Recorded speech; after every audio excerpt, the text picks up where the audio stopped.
आज हमारे साथ हैं हमारे देश के इंफ्रास्ट्रक्चर मिनिस्टर। आइए करते हैं उनसे कुछ बातचीत।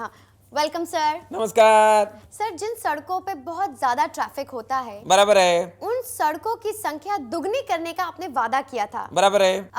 उसका क्या हुआ? अरे बाबा दुगनी किया मैं, तुला माहित नहीं? अरे दुगनी किया मैं।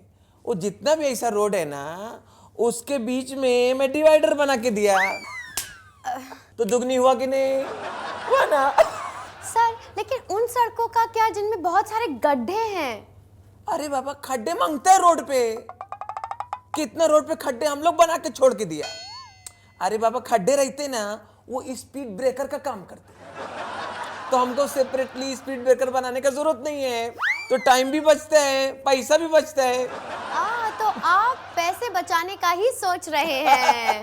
नहीं नहीं, ऐसा ना है, पर पैसा बचता है। अभी देखो खड्डा रहेगा तो आदमी गाड़ी धीरे चलाएगा, तो एक्सीडेंट नहीं होएगा, बराबर है। और रोड पे जगह जगह खड्डा आता है, तो ड्राइवर ऐसा ऐसा ऐसा ऐसा खड्डे से ऐसा जाता है, तो उसको नींद नहीं आएगा, तो एक्सीडेंट नहीं होएगा। इसलिए रोड पे खड्डा बहुत इंपॉर्टेंट है। सर, लेकिन रोजमर्रा की जिंदगी में ऐसे सड़कों पे चलना बहुत मुश्किल होता है। अरे बाबा नया जनरेशन जो है ना, उसको वही मैसेज देने का है कि जिंदगी के रास्ते आसान नहीं है। आज हमारे साथ हैं आईओसी के प्रेसिडेंट मिस्टर नरेश कलमाड़ी साहब। आइए करते हैं उनसे कुछ बातचीत। स्वागत है आपका सर। नमस्कार। सर, आपने स्विमिंग के लिए किसको चुना है? स्विमिंग के लिए मैंने राम गोपाल वर्मा को चुना है। क्यों? क्योंकि इतनी फ्लॉप फिल्में देने के बाद भी वो आदमी अभी तक डूबा नहीं। और सर, कुश्ती के लिए? कुश्ती के लिए मैंने राजपाल यादव का नाम दिया है। क्यों? एक 4 फुट का पिद्दी आदमी 8 फुट के खली को धोबी पचाड़ दे सकता है, उसे हरा सकता है, तो जो दूसरे देशों से रेसलर्स आ रहे हैं ये तो बच्चे हैं। सर, और चेस के लिए आप किसका सिलेक्शन करने वाले हैं? चेस के लिए बहुत अर्जेंसी नहीं है। क्यों सर? चेस के लिए शातिर दिमाग की जरूरत होती है, चालाकी आनी चाहिए, होशियारी आनी चाहिए। तो ऐसे अपने बहुत सारे नेता हैं जिनमें ये सब चीजें तो कूट कूट के भरी है। तो इसमें से जो उस दिन फ्री होगा उसको मिठा देंगे। लक्षात ठेवा, खेल भावना ठेवली पाहिजे। दोस्तों, आज हमारे साथ है हमारे देश की युवा पीढ़ी के युवा नेता मिस्टर पिंकू शर्मा। आइए करते हैं उनसे कुछ बातचीत। Welcome to our show sir. Hey what's up यो।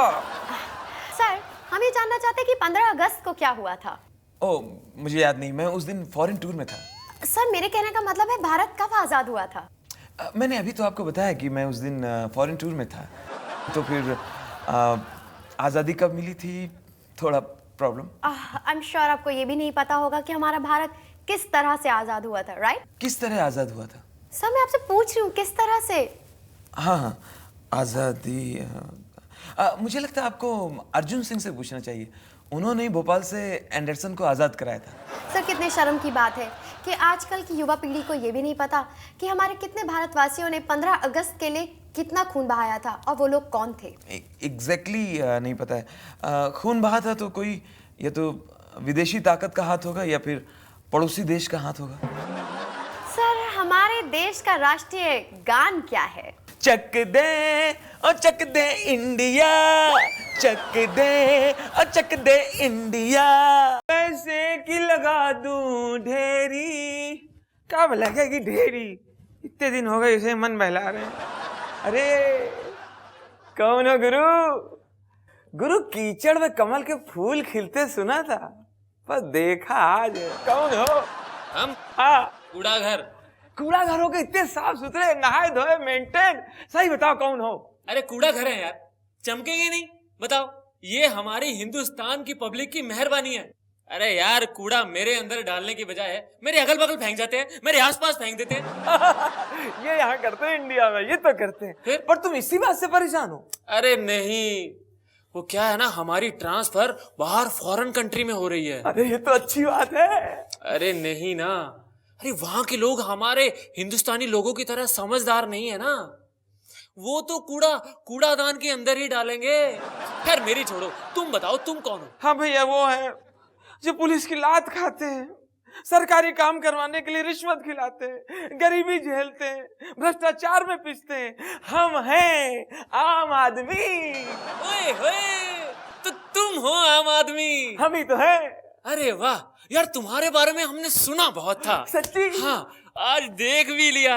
अरे यार तो गले मिलो। अरे मिलो मिलो। आओ आओ। अरे यार हम दोनों की शक्ल सूरत में ही फर्क है, पर हम दोनों का हाल तो एक ही है।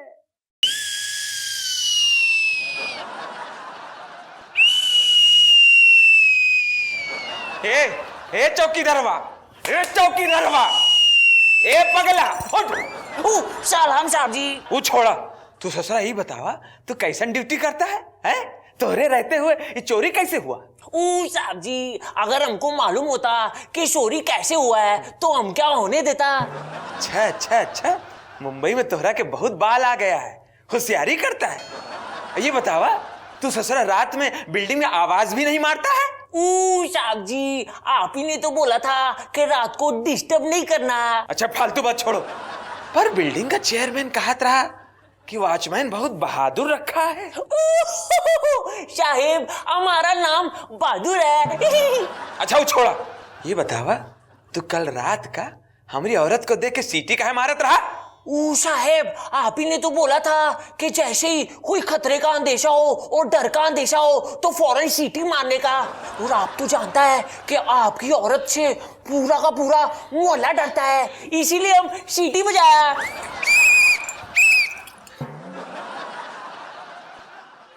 आगे का डाइन।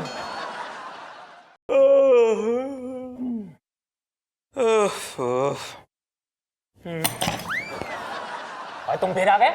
ओए, अब क्या तुम्हें स्टैम्प पेपर पे लिख के दूं कि ट्रेन थोड़ी लेट है? हैं? इस बार वो बात नहीं है, तो दूसरी बात है।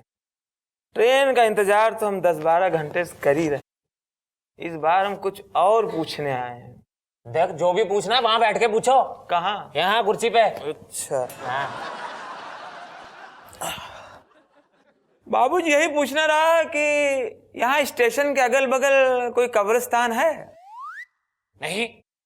तो कोई शमशान भूमि है? नहीं। क्यों? यही पूछना था कि जब पैसेंजर लोग इंतजार करते करते मर जाते हैं तो आप लोग उनकी बॉडी का क्या करते हैं?